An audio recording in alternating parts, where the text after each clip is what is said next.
What's up, guys? NepentheZ here, and welcome back to another episode of the Arsenal Evo RTG.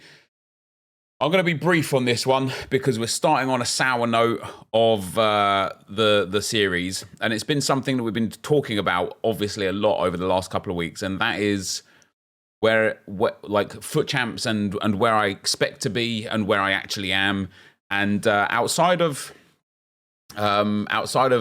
what I think I should be doing, right? Outside of that, one of the big problems that I keep having is everyone in champs feels insane, right? This weekend specifically, we went 2-0, that was nice. I then went to 2-2, and I've played, one of the guys was 100% a pro player. I Googled the name and he didn't come up, but he was like genuinely legit, and I lost to the other guy who was good. I then went from 2-2 to 3-2. I then went from 3-2 to 3-4, losing one tough game that I should really have been doing better in, and had lost another game where I just got completely outclassed. Then went from 3-4 to 5-4, and then I matched this guy Chico or Keko. I put my pad down at like 5-2 or something. It was quite an even game up until I conceded a couple against him, and he said, "GG fella." I said, "Not really, geezer," and asked for his record. He provided me with a record. He said, "I'm 7-1 at the moment, lagging for the loss. What about you?" And I'm always curious when people tell me what the record are, if they're lying or not. And, we talked about this before. Maybe we should ask people, like we talked about in a previous video, let's ask people for what their records are in games that feel like a disparity. And let me be clear right here, right? This guy beat me fair and square, and he was an insane player. And I could feel straight away that this was an insane player. I said, "Send me a screenshot, please." He said, "Of what?" So I said, "This." This being my record at the time, which was 5-5. Well, now it's 5-5. And so he sent me a screenshot, and I said, "And your team, please." This was him, 7-1. So he was 6-1 leading into the game, and I was 5-4 leading into the game. And I know matchmaking can't always be perfect, but on a Saturday afternoon, which is when I played this game, and when I live in the United Kingdom, where hundreds of thousands of people are playing this game, and probably lots of them playing champs as well. The fact that it didn't find me a similar match is a bit of a joke, because although at the time 6-1, he's +5 form and I'm +1 form, that's a 4-form discrepancy. But the way that I think form should work, and I've discussed this for years actually, and I'm going to try and be short on this because I know you guys don't want to hear me just baffling on about it. But what the issue is I'm at +1 form after 9 games. It's not like I'm 1-0. Like if he's 7-1 and I'm 1-0, or if he's 6-1 and I'm 1-0, I can kind of understand it a little bit more because it's like I haven't even lost yet. But when I'm 5-4 and match up against this guy, it's like, Jesus Christ, he's 7-1, I'm 5-4. There's obviously a massive discrepancy in skill there based on the records, right? And then he sent his team as well. And this is his team. And I haven't shown you the gameplay. Like, I didn't record it. I was just triggered. I was just playing frustrated anyway. But this is where I'm just in a weird spot, and I apologize in advance. I genuinely apologize in advance because I know you guys are sick to the back teeth of hearing me talk about my team versus my opponent's teams, right? And I know it's all self-inflicted. I choose to put the Arsenal Evo team together, but this guy has got Salah, Son, Player of the Month, Messi, Sterling. I don't know who that Thunderstruck is. But he has literally got the special Hansen, the special Putellas, Mbappe, Eusebio, Hullet, Zidane, Maldini, Van Dijk, Alphonso Davies, not the Evo Cancelo, interestingly, and then he's got a lone Van der Sar. And I just could not compete.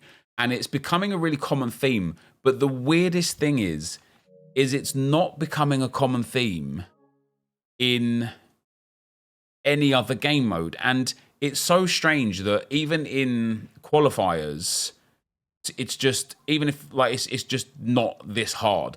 In Division 3, and there's definitely been some debate in the comment section about where Division 3 is, how good Division 3 is. In Division 3, even if I play against teams like this, it's never that difficult. And the guy messaged, I asked him what ranks he usually finishes in. He says he usually gets 16 to 18 wins every weekend.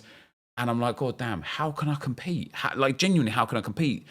when I'm just trying to get to 14 wins. And I know where I was. Here's the problem, right? During the week, and somebody pointed out in the comment section the other day, right, that they're waiting for the meltdown. And it's a bit rude, obviously, waiting for my meltdown. But it's absolutely right, because during the week, I'm slaying it. In the cup, I'm doing brilliant with this team.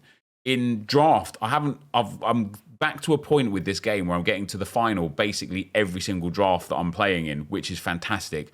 We're doing division rivals and playing against similar level teams consistently and getting comfortable victories, or at the very least not getting destroyed. Do you know what I mean? Like, even if we lose, it's like a close game. Then I go into champs and I'm like, is everybody in champs just a pro player? Or am I just getting crazy unlucky with matchmaking? Because this week, specifically for me, everyone has felt like they're insane. Even some of the wins that I'm getting, I haven't had an easy win. Last weekend, I had some easy wins. Like, we was bursting through some of the games, getting some really easy rage quits. This weekend, I can't get an easy win for my life. Even the 5 that I've won, I am sweating my balls off to try and get the wins. And I do appreciate and understand that, you know, Ben White, too slow to keep up. I might put Maritz back in, to be fair. Ben White, too slow to keep up with some of these players. Is he faster than Saliba? He's not faster than Saliba. He's not faster than Timber. I also appreciate that I don't have the meta players. And I also appreciate that is by my choice. And I understand that not only am I not as good at this game this year as I have been in previous years, but I'm also opting into playing with a below the power curve team. But it's not fun. And I really thought it could be fun. And I do think as well, if matchmaking was fair, it would be fun, because I would I would get to 11, 12, 13 wins bit more comfortably, I suppose. But right now, at this moment in time, I'm not having fun on this account. And I know it's a pain, because I know that I had the Arsenal Evo team. I wasn't enjoying getting slapped up, so I changed the team. I started having way more success. Some of the Evos caught up. I went back to the Arsenal team, and going back to the Arsenal team gave me like this revitalized push of like, yes, doesn't matter whether we win or lose. Let's just use the Arsenal players. But then you get into these games, and I genuinely just can't. Like, I don't know how to like handle. I don't know how to process how difficult it is playing with this team.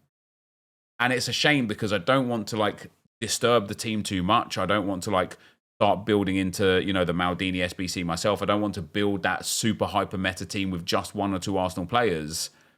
But at the same time, I'm not having fun on this account, and I don't know how to navigate that. I really don't. I'm actually like at a little bit of a loss on where to go with that. In my mind, I'm like weighing up, like, do I just end the series and play it like on stream on my own time? Do I start a brand new Road to Glory where we focus on building the best possible sweaty meta team? Do I use this account and build the best possible sweaty meta team? Do I just persevere with this and just learn the game, right? Learn the game better. This whole like you know, the no tactics thing, which I still don't have any tactics. I don't think it's quite working as... Oh, I put possession on here. That was for rivals on something. But I don't think it's quite working out as I wanted, because there are some obvious things that I want to adjust. You know, like a fullback set, like Ben White staying back while attacking, for example, because he keeps getting done for pace. Certain like narrow and width issues that I really want to improve upon. And I haven't even carried on working on the Evos yet either, which we've got to do. But I'm just in a bit of a mess with it, and I genuinely don't know where to go. Guys, I am ready to genuinely flip my lid, right? And I know the optics. Everyone I play against and lose against is a pro player. Everyone I beat is scrub lord, whatever, right?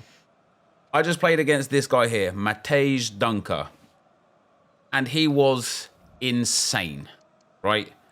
Insane. I gave him a decent game, to be fair, but he was insane. The goals he was scoring, the things he was doing, like, I genuinely could not deal with it, right? So fair enough that he beat me. I deserved to lose the game in spite of the possession stats there. Like, his goals They're just very, very, very... He kept player locking. Like, he would player lock as soon as he got the possession back. He would player lock, right?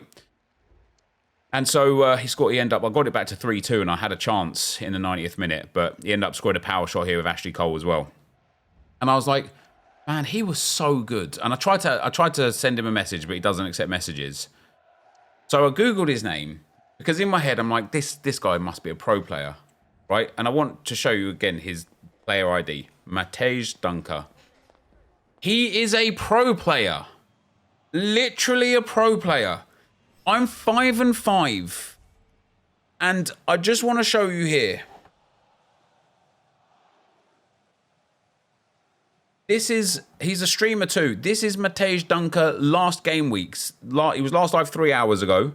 I couldn't see that recent broadcast. Oh, maybe I'll see it here. No, see, it's not there for some reason.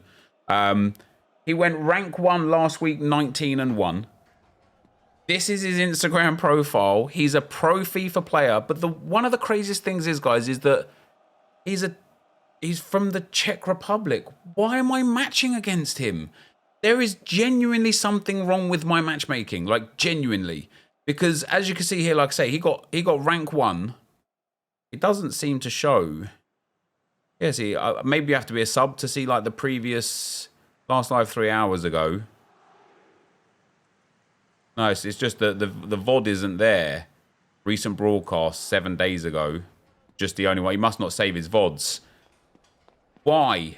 EA, genuinely, like, I was sitting here thinking to myself, let me just play some games, man. Let me just play through. Let me just focus up and play as good as I can and just try and get to as many wins as I can and enjoy myself. And I played good in the game. I genuinely feel like I played good anyway. And I've matched a pro player. I'm now 5-6. Guys, I'm ready to... I'm losing the will. I'm legitimately losing the will. Because I should not be matching up against... In the previous game, a guy who hits 18 wins regularly. In this game, a pro player. And I know that everybody has to start somewhere. But bloody hell, where are the people that are shit at the game? God damn it. Anyway, now we're going to have some gameplay. Oh, God. Oh, God. All right, guys, as we get into the gameplay, the first game you are going to see is actually the game that we just finished speaking about against the pro player. I did message him on Twitter to see what his record was at the time of us matching, because I was just curious. And he unfortunately didn't respond, so we'll never know. We'll never know. However, we have, of course, got some comments from yesterday's video.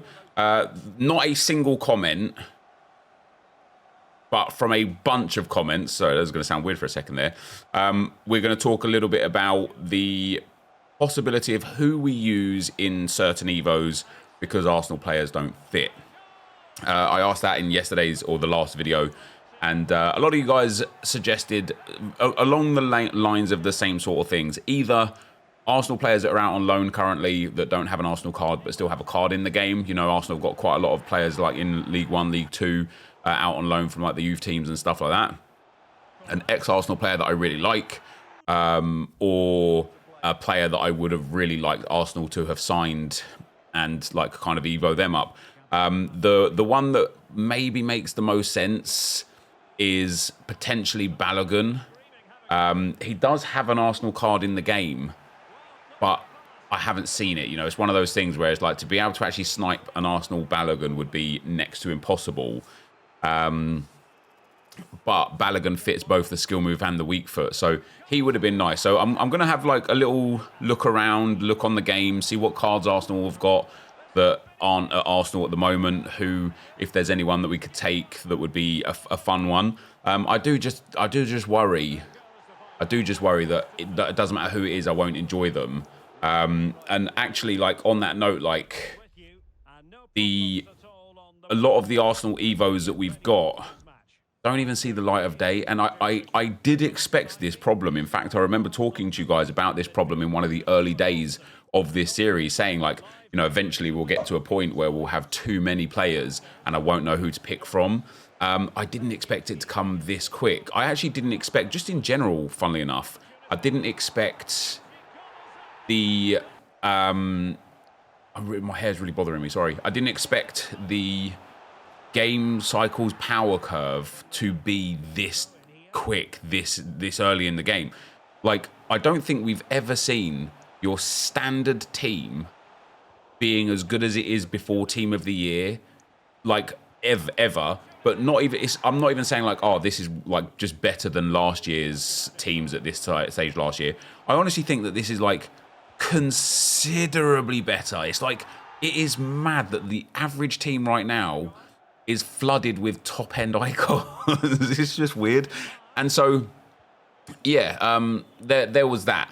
There was that. So I do think that we'll find someone to put in there, like whoever it may be.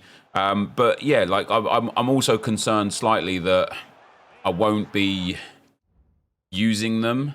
And it kept taking me back, and I was thinking about it last night whilst I was like picking out the comments. It kept taking me back to thinking like, if only EA gave us a game mode where we could repeatably use cards for fun. And I know we can. I know the friendlies is there for the where you could just go into like max chemistry and just play against someone random for nothing. But that's I don't know why that's not appealing. But that's not appealing, is it? I don't know why that's not appealing. But it's really not. So with that, even if I did do somebody who's not an Arsenal player, but maybe is an Arsenal player out on loan or something, I don't know if I would like use them. And we're seeing now with players like Gio and players like Catley specifically, and then a few other players in the team, it's very hard once we get a player to a certain regard to replace them. And what I think about with that is, let's say, imagine Eddie Nketiah gets an upgrade. Like next week we get an Evo where Eddie gets, Evoable. He's still not going to be better than this Gio card because she's like a phenom. And it's an interesting one because I want to grow this Arsenal card, and I really hope that EA, because I really like Evos, obviously, right? We all like Evos. One of the main reasons you're probably watching this series is because we all like Evos, right? But I really like Evos.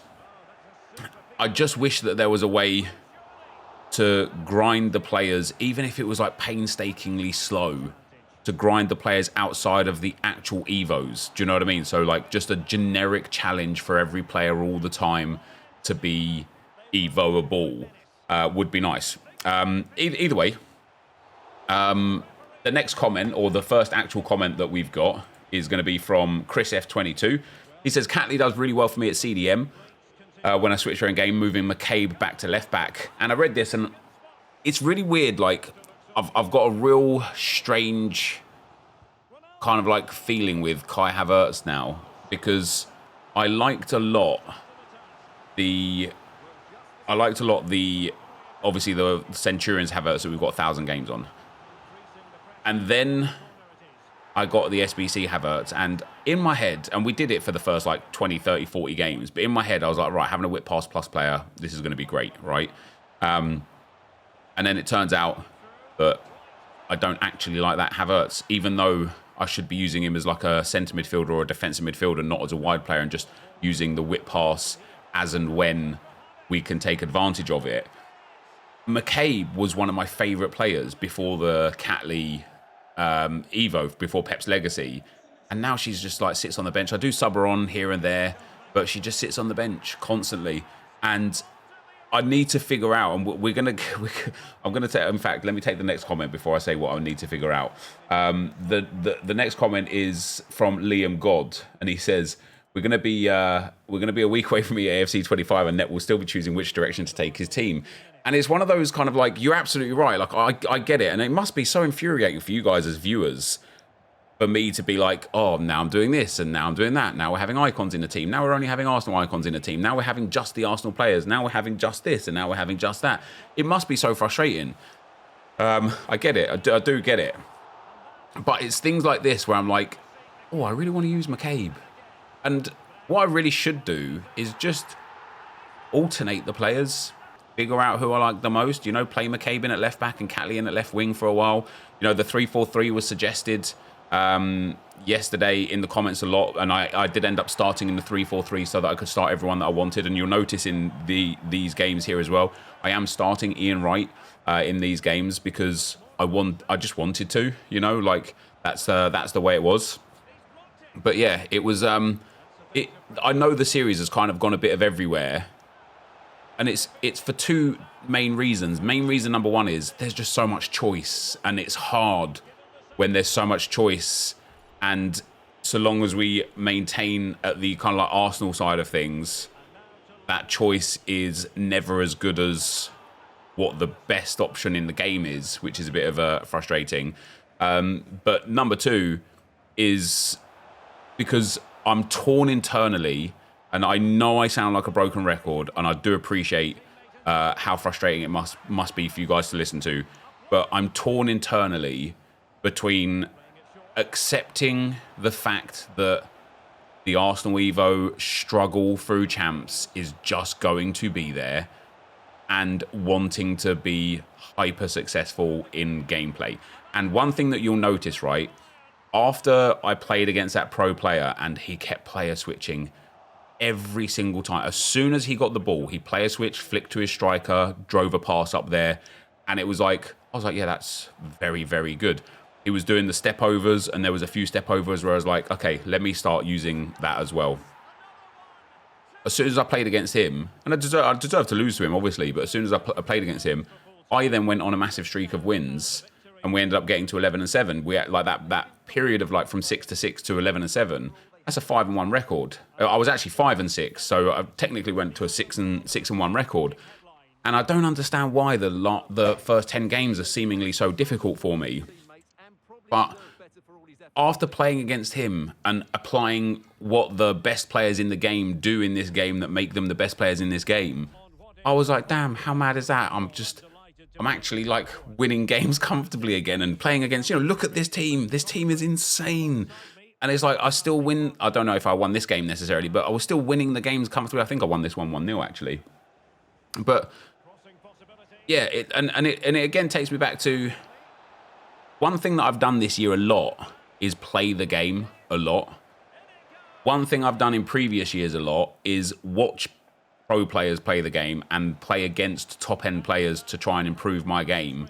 And I just haven't done that this year. I've just played the game a lot. And if you just, there's something to be said for like experience for sure. But if you just focus on, like let's say, what would I say is like a good thing? Basically anything in life, right? You can look at anything in life, and if you don't know how to do it, but you just keep trying and trying and trying and don't actually apply yourself to learn, like a concerted effort to learn, you're still going to just be really, really bad at whatever that thing is. And so that's kind of where I'm at the moment. I'm not really bad, obviously. I still think even getting 11 wins or 14 wins or 13 wins or whatever it may be with this team, I think is quite good. I keep letting the trolls get the better of me with that regard, where I'm like, when somebody says can't even get 14 wins, and I'm like, yeah, let me go and get 14 wins. And then I just let it get in my head, which I shouldn't. Dan Davis says, I'm having the same issue as you with Little on my Sour. She's obviously a top tier card. She just offers no physicality in midfield, which is a big issue. I absolutely feel that. And that's one of the reasons why I should start experimenting with where I play players in this team and who I play in this team. Because you do see a lot of the women in FC24 this year are very broken. Hansen's ridiculous. Putellas is ridiculous. Bonmati's ridiculous. Baka is ridiculous. There's so many like ridiculous players that are like the women. Sauer as well is ridiculous. But they kind of have to be like paired up with somebody who makes sense in the game. Like me having Little, who's brilliant in terms of like dribbling, passing, and good physicals in spite of her height, like good stamina and things like that, good play styles. That's all well and good. But she's small in game with poor defending. And then the midfielder that sits alongside her is Martin Ødegaard, who's not a tank by any means and has terrible defending. And sometimes it takes a little bit of just perspective to look at something like that and think to myself, well, obviously I'm going to get overrun in midfield by like a Hullet, and I don't even know whoever this. We'll look at the next team, but obviously I'm going to get overrun in midfield when I'm playing against people that have got Zidane and Hullet, who are two absolute mammoths in the game, and I'm sitting there with Little and Erdegaard. It's a non-contest. It is a non-contest, especially in the defensive side of things. Offensively, my players are still they still work well. Defensively is where the big problem is. And let's take this guy's team and have a look at what he's got as the example here. So we come up against this guy. He's got Cech, Varane, Blanc. There you go. Literally Hullet and Zidane. Look at that team as well. Marlon, Rooney, Eusebio. Oh, it's disgusting how good it is. JJ Turner says, bin the Nketiah evolution and put him in the new ones. He'll be eligible for more and have better skill move and weak foot. The reason why I don't really want to start binning Evos and starting again is just because we're going to end up hitting that cycle continuously, I think. And we're going to be in a position where if I bin this Nketiah and then start the new one, and then in 3 or 4 weeks from now, another Evo comes up where the current Nketiah that I've got doesn't fit that, and starting another new Nketiah would give him an even better card. Like, I just think it starts like a cycle of, yeah, this is just inevitably going to be a big problem, right? And so what I'd rather do is, going back to what we was talking about at the start of the gameplay here, what I'd rather do is just figure out like a different way to find players to use. Even if those players just get evoed, get put in, not even in the reserves, but like, you know, back into the team page, and just stay there forever and a day until they're eligible again. It's better than not doing the evos there. You know, we didn't do Trick or Tista time. We possibly could have found somebody that would have been fun, right? And now this game here, guys, this was the last game that I had as an opportunity to get 14, right? If I lost a game, the opportunity to get 14 was gone. And I played really well in this game. This guy, as you could see, has got a super team. I think he ended up scoring another goal and making it 6-4. Oh, no, he didn't. It was a viewer, though, actually. We had a chat after the game. He won 5-4. He said he was going for 14. He was 10-3 at the time we matched, and I was 9-6. So really frustrating matchmaking again there. But coming out of that game, it again, I was just like, oh, I'm so furious with myself. And do you want to know why? Because if I just played like that this whole weekend, I would have lost the games that I should have lost because I lost to better players, or competent players, and I would have won so many more games because he was such a good player and he had an insane team, and I lost by 1 goal because I was just focused. I was just like, I was in a zone, I was playing well. Like after losing to that pro player, I was genuinely in a position where I was like, all right, the pressure's off again now. And once that kind of pressure off feeling comes, I'm just a different player in the game.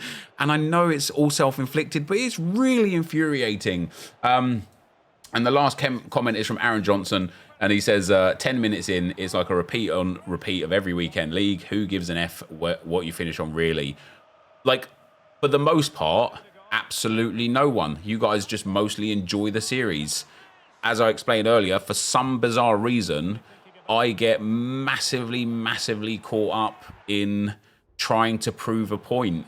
And in the end, I have less fun because of that. And probably you guys have less fun because of that. And it's all a bit dumb, innit? And yeah, we'll try better next week. But there you go, guys. We did end up getting 11 wins. I ended up, after going 2-0 down against this guy, I thought it was going to be curtains with his loans up front, but we ended up turning this game around really nicely and getting a 5-2 victory. Let's go and get our rewards. All right, guys. So I don't know what I've just talked about during the gameplay. I know what I talked about during the intro, and then the first guy that I played that you guys saw where there was a big mismatch.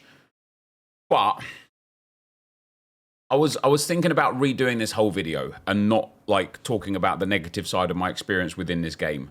But I'm not going to, because this is me, right? And I know that for every like one person that complains about me complaining, right? There's like loads of you guys that just resonate and understand and enjoy regardless. So I'm going to keep the video as it was. We're going to discuss a whole bunch of things which you would have just seen. I am furious with myself, but also very pleased with myself that we've gone from 6-6 again this week, and I've just hit 11 wins with 2 games remaining. I really, really thought, I really came into this weekend feeling like I was going to be in a strong position for 14 or more. I really did. I had every confidence in myself. And then the truth be told is, like, I'm just not quite good enough at the game yet. I am getting better. I'm starting to understand the patterns more. I'm just not quite good enough. But I've got to start looking at 11 wins, as bad as it is for me personally, based on where we've been in previous years of the game. I've got to start looking at 11 wins as like the rank, right? Yeah, okay, we might miss out on the extra FUT Champs red Evo thingy, and that's like sad, whatever. But we've got to start just looking at 11 wins as being like, look, let's just get to 11, and anything beyond that would be nice. It's so crazy because I struggled so much again my first 10 games. And literally my first 10 games to 5-5, I felt like I played 10 insane players. My subsequent next 8 games have resulted in me getting a whole bunch of rage quits, a whole bunch of easy games, and then 2 games where I genuinely deserved to lose. And they're the ones where I'm like, I don't mind losing those ones. The game that I lost that ended up ruining the potential for 14 wins. The guy had a sick team. He ended up being a viewer. He was messaging me afterwards as well. He wondered if he was going to be in the video, and he will be. He only beat me 5-4. He was 10-3 at the time that he beat me, and I was 9-6. So the matchmaking there is a little bit iffy, but he was decent, and it was like, yeah, I don't mind losing to this kind of player. And the same with the guy that beat me that was like 7-1. It's like, yeah, I don't mind losing to that kind of player because they're obviously better than me. It's all the other games along the way that I gotta get to grips with, and I thought I did this week, and I haven't. Anyway, I'm gonna go and play the last 2 games. Maybe I win them, maybe I don't. It really doesn't matter, and I'll be back with our rewards. All right, guys, so I actually just went and gave away the last 2 games because I've still got 20 games of champs to play on the shitters account, and I forgot about that, so it's going to be a stressful time. But it's been a while since I've actually given away games because I was content with a rank. Even before, I've been playing to get every win possible because of like Evos or objectives and things like that. And now all of those things don't really matter. So here we go, though, guys. We've got 3 player picks for our FUT Champs rewards. We've got some coins as well, which is quite nice. We've got an 87 Donnarumma. Come on, yeah, give me a big player from one of these player picks. Well, do you know what's mad? I actually think Areola is worth more than Isco. Informs are so valuable right now. Isco's ice is worth 15k. So we're going to take Inform Areola as our reward there. And number 3 is going to be absolutely useless. Now, we've got some all right rewards in there, but we are going to open them, even though we're saving packs for Team of the Year. We're back up to 250,000 coins. We've got 2 Premium Gold player packs. These are both from daily objectives. I might have to open some packs on the web app, guys. Ooh, very nice, depending on where they show up. We've got to do the 83x10s that are there twice a day now as well. And, of course, we'll be saving those. Oh, come on. German. Left. Oh, it's Gunther.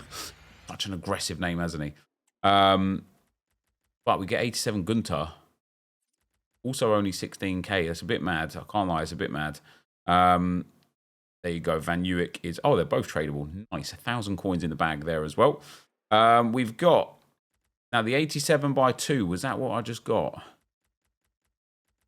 No, it was the 85x2 that I just got, and it's tradable, and it's got a promo card in it. Is that Mohamed Salah? Oh, let's go. He's not a special card, is he? He's not a promo card. Gunter again. That's still quite nice, though, because Salah is some big P, isn't he? Yeah, like, do you know what's mad? 35k, I would honestly consider right now to be big P, even if it might be like 38, 40k. Gunter, unfortunately, is going to be just like 15k or so. But that's a really nice little addition. That's going to put us well up over 300,000 coins, which is great. Then we've got the campaign pack. What did I have there? An 80 plus something. 80 plus by 5. I'm probably going to save that. Right, I'm going to have to go into the web app. I'll be right back. All right, let's find that 84 plus campaign pack. Obviously, Williamson would be nice. from that. Where is it? I haven't gone past it already. Where are you? There we go. 84 plus campaign mix pack. Who's it going to be? Wow, 88 Fabinho. That's all right. What's he worth? Not a lot, but it's a nice bit of fodder, isn't it, for the next icon pick, or maybe that Ashley Cole SBC. What do you think, guys? Do you reckon I should do it? We've got a rare players pack. Gonna give us 88 Joshua Kimmich. Let's go. Oh my days, that's nice. Send Kimmich. Oh, we'll send them all to the club now because I accidentally put Guijaro there. But that's 2 88s as well as the 89 Salah and the other tradable promo cards. And last but not least, we get 84 Chris Smalling from the Ultimate Pack. Come on, give me an inform. Busquets. No, there's nothing there. There really isn't much there at all. Just as long as there's not a Yuri and Timber there as well. So, guys, although once again, it wasn't quite what we wanted, it's what we're getting, right? And you know the rules. Beep, boop. Get what you get, and you don't get upset. What have I completed? Oh, I've got level 30. I know people want me to take Smith.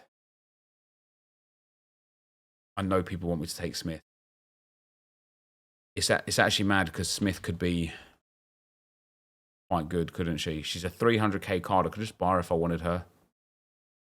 Got Dead Ball Specialist, Finesse Shot, the Hunter Chem style, max pace, max shooting, great passing. Nope, I'm not taking her. I want Team of the Years. We're going for an 84 by 20. That's in the bag.